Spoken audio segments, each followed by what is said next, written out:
శక్తి స్వరూపిణి, శత్రు వినాశని, రాత్రి ఉపాసనకు యోగ్యమైన శ్రీ వారాహిదేవి నవరాత్రుల గురించి మరియు వారాహిదేవి నవరాత్రులు ఎప్పుడు వచ్చాయి, మీ సమస్యలన్నీ తీరిపోవాలి అంటే ఏ పరిహారాలు పాటించాలి అనే విషయాల గురించి ఈరోజు మనం ఈ వీడియోలో తెలుసుకుందాం.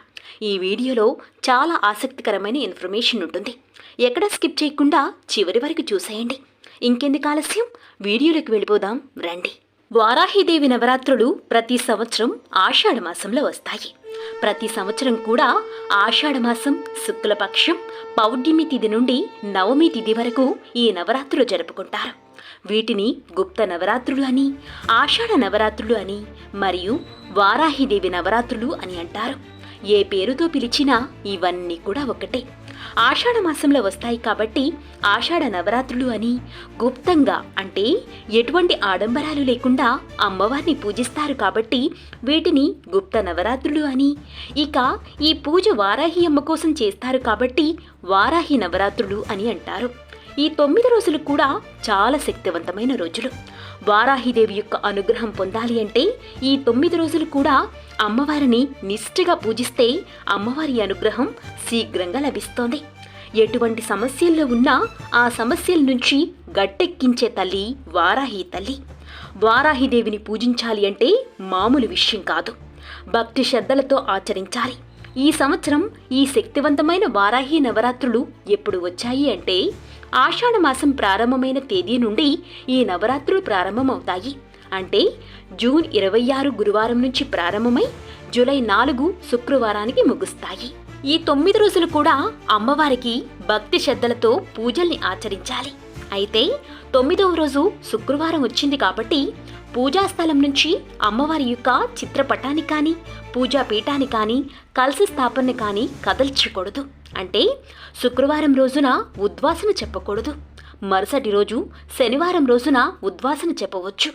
ఇంట్లో పూజ చేసేవాళ్ళు కలశ స్థాపన చేయవచ్చా అంటే ఎవరి అనుకూలతను బట్టి వారు కలశ స్థాపన చేసుకోవాలి అనుకుంటే చేసుకోవచ్చు.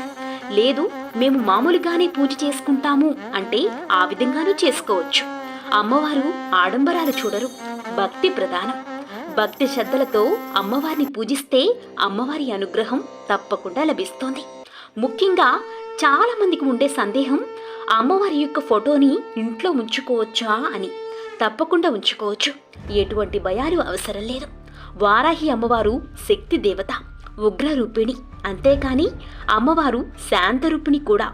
శాంత రూపంలో కూడా దర్శనమిచ్చి అనుగ్రహిస్తుంది. అమ్మవారి యొక్క ఫోటోని ఇంట్లో పెట్టుకుని పూజించుకోవచ్చు. వారాహి అమ్మవారిని పూజించాలి అంటే న్యాయబద్ధమైన కోర్కెలు, అంటే ఎటువంటి ద్వేషాలు, కోపాలు, స్వార్థాలు లేకుండా మంచి ఆలోచనతో న్యాయబద్ధమైన కోర్కెలతో మనస్ఫూర్తిగా పూజించాలి. ఎందుకంటే ఈ అమ్మవారికి దండనాయికి అని పేరు కూడా ఉంది. అంటే తప్పు చేసిన వారిని దండిస్తారు అన్నమాట. వారాహి అమ్మవారి పూజను ఎలా చెయ్యాలి అంటే తెల్లవారుజామున తలస్నానం ఆచరించి పూజాస్థలాన్ని శుభ్రపరచుకోవాలి.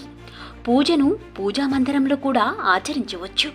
లేదు ఈ 9 రోజులు కూడా పీఠం పెట్టుకునే చేసుకుంటాము అనుకునేవాళ్ళు ఆ విధంగానూ చేసుకోవచ్చు. అమ్మవారికి ఎర్రటి పుష్పాలు సమర్పించాలి. ఎర్రటి మందారాలు కానీ, ఎర్రటి గులాబీలు కానీ, పసుపు గులాబీలు, మల్లెపూల మాలతో అమ్మవారిని అందంగా అలంకరించాలి. అమ్మవారికి నీలం రంగు పుష్పాలన్నా కూడా చాలా ఇష్టం. దొరికితే వాటిని కూడా పూజలో ఉపయోగించుకోండి. చందనం, కుంకుమతో అమ్మవారికి బొట్టు పెట్టి పుష్పాలతో అలంకరించిన తర్వాత దీపారాధన చేసుకోవాలి. 9 రోజులు కూడా నెయ్యితో దీపాలు వెలిగిస్తే చాలా మంచిది. లేదంటే నువ్వుల నూనెతో కూడా దీపారాధన చేసి పూజ చేసుకోవచ్చు. అయితే ఈ నవరాత్రులలో 5వ రోజు పంచమి. ఆ రోజు మాత్రం 5 దీపాలు వెలిగించుకోవటానికి ప్రయత్నించండి. దీపారాధన చేసిన తర్వాత అమ్మవారి స్తోత్రాలు, అష్టోత్తర నామాలు పఠిస్తూ అమ్మవారికి కుంకుమతో అర్చన చేసుకోవాలి. ఈ మంత్రాలు ఏవీ రావు అనుకునేవారు ఓం వారాహిదేవియే నమః అని కుంకుమతో అర్చన చేసుకోవాలి. కుంకుమతో అక్షింతలతో పూజ చేసిన తర్వాత ధూపదీప నైవేద్యాల్ని చూపించాలి. ఈ నవరాత్రులలో 9 రోజులు కూడా ఒక్కొక్క రోజు ఒక్కో నైవేద్యాన్ని పెడతారు. నైవేద్యం పెట్టిన తర్వాత హారతిని ఇవ్వాలి. ఇలానే పూజ చేస్తూ ఉదయం సాయంత్రం అమ్మవారికి హారతిని ఇవ్వాలి. ఇలానే ఈ 9 రోజులు పూజను ఆచరించాలి. ఇక హరిహరాల విషయానికి వస్తే కలశ స్థాపన చేసేవారు కలశ స్థాపన మీద నవరత్నాల్ని ఉంచి 9 రోజులు కూడా పూజ చేసి 10వ రోజు వాటిని నీటి ప్రవాహంలో కలిపేస్తే దృష్టి దోషాలు తొలగిపోతాయి. దృష్టి దోషాలు తొలగిపోవాలి అంటే ఒక మంచి రెమెడీ ఏమిటి అంటే ఉదయం పూలతో పూజ చేసి సాయంత్ర సమయంలో నెయ్యి దీపం వెలిగిస్తే దృష్టి దోషాలు తొలగిపోతాయి. ఈ పరిహారం చాలా సింపుల్గా ఉన్నా చాలా శక్తివంతంగా పనిచేస్తుంది. ఇక ఒక ముఖ్యమైన విషయం ఏమిటి అంటే అమ్మవారిని పూజించేటప్పుడు రాత్రివేళ పూజించాలి.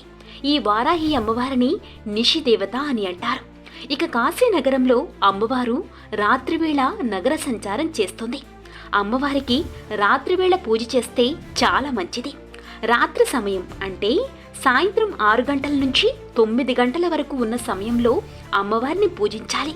కుదిరితే 2 పూట్ల కూడా పూజ చెయ్యాలి. 9 రోజులు కూడా పూజ చెయ్యాలా అంటే కుదిరితే 9 రోజులు లేదా 7 రోజులు లేదా 5 రోజులు లేదా 3 రోజులు. 3 రోజులు కూడా కుదరదు అంటే కనీసం 1 రోజైనా పూజ చేసుకోవచ్చు. శక్తి ఎప్పుడూ నశించదు.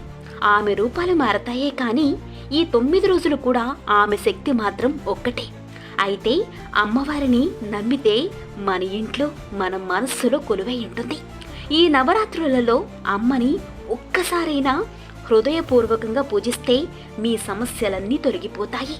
విజయానికి మార్గం శ్రీ వారాహి అమ్మవారు.